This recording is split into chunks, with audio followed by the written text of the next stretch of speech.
नमस्कार दोस्तों, स्वागत है आपका कटारिया फार्मेसी में। दोस्तों हम पढ़ रहे थे फार्मेसी प्रैक्टिस यूनिट सेकंड चल रही थी दोस्तों हमारी।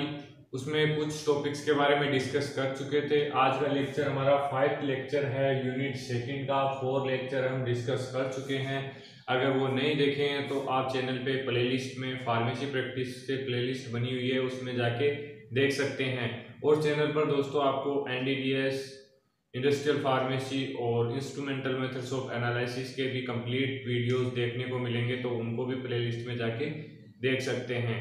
और दोस्तों एग्ज़ाम आपके RHS यूनिवर्सिटी के एग्ज़ाम 29 सितंबर से हैं, तो आशा करता हूँ कि कोशिश करेंगे जितना सिलेबस कवर हो चुके हम करेंगे। तो बने रहना हमारे साथ। और अगर आप चैनल पे न्यू हैं तो चैनल को सब्सक्राइब कर लीजिए और बेल आइकन को प्रेस कर लीजिए, जिससे न्यू वीडियो का नोटिफिकेशन आपको सबसे पहले मिल सके। और अपने फ्रेंड्स तक वीडियो को ज़्यादा से ज़्यादा शेयर कीजिए, जिससे हमें भी सपोर्ट मिल सके और उनकी भी हेल्प हो सके। तो बिना देरी के आज के लेक्चर को स्टार्ट करते हैं। आज के लेक्चर में अपन पढ़ेंगे मेडिकल एडहेरेंस। पिछले पिछला लेक्चर था हमारा, उसमें देखा था थेराप्यूटिक ड्रग मॉनिटरिंग। तो आशा करता हूँ टॉपिक समझ में आया होगा। अब आगे अपना टॉपिक आ गया मेडिकल एडहेरेंस। तो मेडिकल एडहेरेंस क्या होता है कि जब पेशेंट को ड्रग प्रिस्क्राइब की जाती है तो उसको एडवाइस दिया जाता है कि आपको ड्रग इस टाइम लेनी है, इतनी डोज लेनी है, इतनी फ्रीक्वेंसी में लेनी है। तो यह सब कुछ आता है मेडिकेशन एडहेरेंस, जो पेशेंट के द्वारा अगर फॉलो किया जाता है तो प्रॉपर वे में होता है, नहीं किया जाता है तो ये इम्बैलेंस होता है। इंट्रोडक्शन देख लेते हैं इसका। पेशेंट एडहेरेंस और complaints mean correct following of medical advice by patient. मतलब पेशेंट एडहेरेंस को अपन बोलेंगे मतलब मेडिकल ने एडवाइस किया, मेडिकल प्रोफेशनल कोई भी पर्सन हो गया तो उसको बोलेंगे मेडिकेशन एडहेरेंस। और पेशेंट अगर उसको प्रॉपरली फॉलो करता है एडवाइस को तो उसको बोलेंगे पेशेंट adherence or complaints.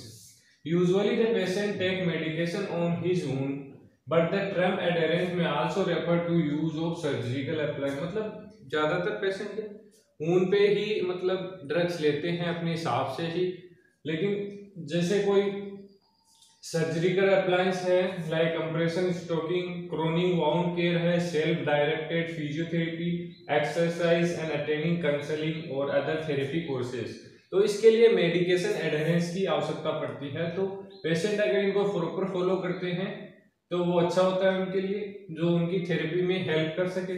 तो monitoring of patient medication adherence, कि जो मेडिकेशन एडहेरेंस है पेशेंट का उसको मॉनिटरिंग कैसे की जाएगी।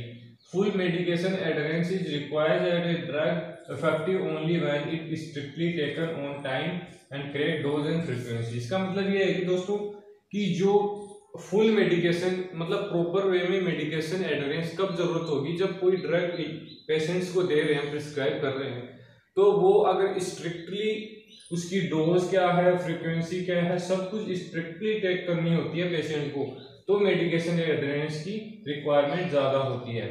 तो इसके लिए 2 मेथड हैं अपन की मेडिकेशन एडहेरेंस को कैसे मॉनिटरिंग करेंगे। तो डायरेक्ट और इनडायरेक्ट मेथड है। डायरेक्ट मेथड में क्या करेंगे दोस्तों, direct method of adherence assignment involve direct observation of undergoing therapy, measurement of drug and metabolite level and biological marker in blood.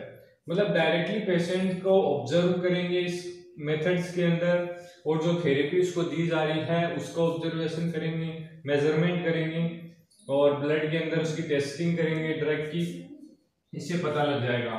Second method है डायरेक्ट इनडायरेक्ट मेथड। जब direct method से proper check नहीं हो पाता है तो अपन indirect methods पे आते हैं। तो इनडायरेक्ट मेथड में क्या होगा, indirect method of adherence assignment involve patient questionnaires. Patient से क्वेश्चन किए जाएंगे कि आपने कितने टाइम में कितनी डोज ली थी, पहले कौन सी मेडिसिन ली थी, बाद में कौन सी मेडिसिन ली, ऐसे उससे क्वेश्चन किए जाएंगे।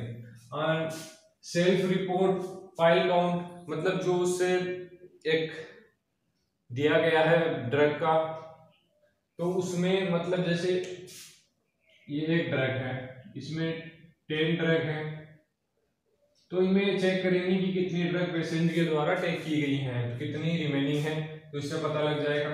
And rate of prescription refill, prescription को कितनी बार रिफिल करवाया है फार्मेसी से, कि जैसे मंथली अपनी जो टेबलेट्स है खत्म हो गई है तो दोबारा से मेडिकेशन रिसीव की है या नहीं है, इससे पता चल जाएगा। Electronic medication monitoring, clinical response पता चल जाएगा कि पेशेंट पे रेस्पॉन्स आ रहा है नहीं, इससे पता चल जाता है कि वो ड्रग टेक कर रहा है नहीं। Causes of medication non adherence, क्या क्या कॉज होंगे इसके, तो mainly non adherence to medication often result due to multiple factors होंगे इसके एंड कैन बी इंटेंशनल और यूनिटेंशनल। इंटेंशनल नॉन एडहेरेंस में क्या होगा, it is an active process in which the patient deliverability deviated from the treatment reason, मतलब जो treatment reason चल रहा है पेशेंट का उसको वो छोड़ देगा, मतलब ड्रग को लेना कंप्लीटली बंद कर देगा, तो ये इंटेंशनल नॉन एडहेरेंस हो गया। सेकंड है यूनिटेंशनल नॉन एडहेरेंस, इनमें क्या होगा, on the contrary is a passive process in which the patient may forget taking medicine thus fail to remain adhere to। इसमें क्या होगा कि वही सेम है कि ये मेडिसिन को छोड़ देगा तो मतलब टेक करना, जो ट्रीटमेंट रीजन है वो रिमेन रह जाएगा कि ट्रीटमेंट प्रॉपर्ली नहीं हो पाएगा पेशेंट का, तो ये हो गया इरिटेशन के अंदर। थर्ड है कंडीशन रिलेटेड फैक्टर, कि मतलब उसकी कंडीशन क्या है, जो भी मेडिकेशन एडहेरेंस है सिम्पटोमेटिक है या एसिम्पटोमेटिक है उसके ऊपर डिपेंड करेगा।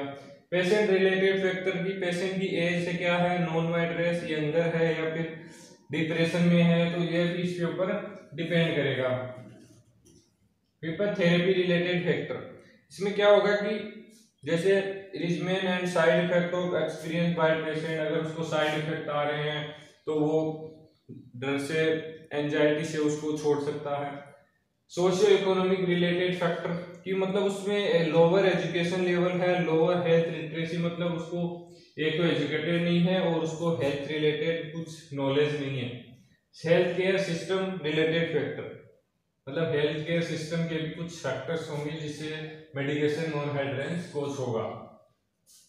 Pharmacist role in medication adherence, तो फार्मासिस्ट जरूरी नहीं है मेडिकेशन, मतलब फार्मासिस्ट हॉस्पिटल के लगभग सभी जो डिपार्टमेंट होते हैं उनमें इनका सेम रोल होता है। जैसे इसका फार्मासिस्ट का फर्स्ट रोल है the information that pharmacist should impart to patient, मतलब फार्मासिस्ट पेशेंट से क्या क्या इंफॉर्मेशन देगा उसको कि उसको मेडिकेशन कैसे लेनी है, taking the medication time, methods and possible side effect बताएगा कि हाँ भाई इससे ये साइड इफेक्ट्स हो सकते हैं, and necessary precaution to be taken, क्या प्रिकॉशन पेशेंट्स को लेने हैं, interaction with food and other drug, ये भी पेशेंट्स को फार्मासिस्ट बताएगा।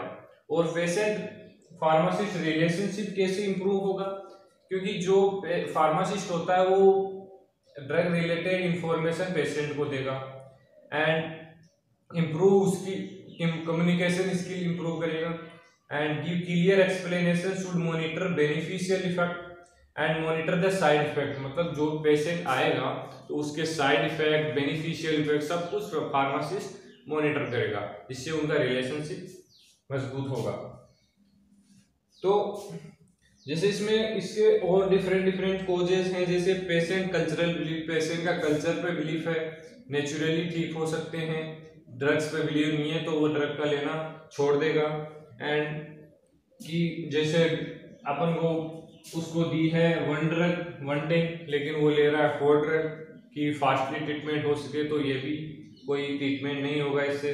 Patient factor take medication during day time, मतलब डे टाइम में उसको ड्रग लेनी है, ड्रग नहीं ले रहा है, तो ये भी नॉन एडहेरेंस कोज हो सकते हैं। तो आशा करता हूँ दोस्तों आज का टॉपिक आपको समझ में आया होगा। मेडिकेशन एडहेरेंस ज़्यादा बड़ा टॉपिक नहीं है, समझने का है बस, तो आशा करता हूँ आपको समझ में आया होगा। अगर आप दोस्तों आपको हमारा एफर्ट अच्छा लग रहा है कमेंट करके बताइए और अपने फ्रेंड्स तक वीडियो को ज़्यादा से ज़्यादा शेयर कीजिए। मिलते हैं नेक्स्ट वीडियो में, धन्यवाद दोस्तों।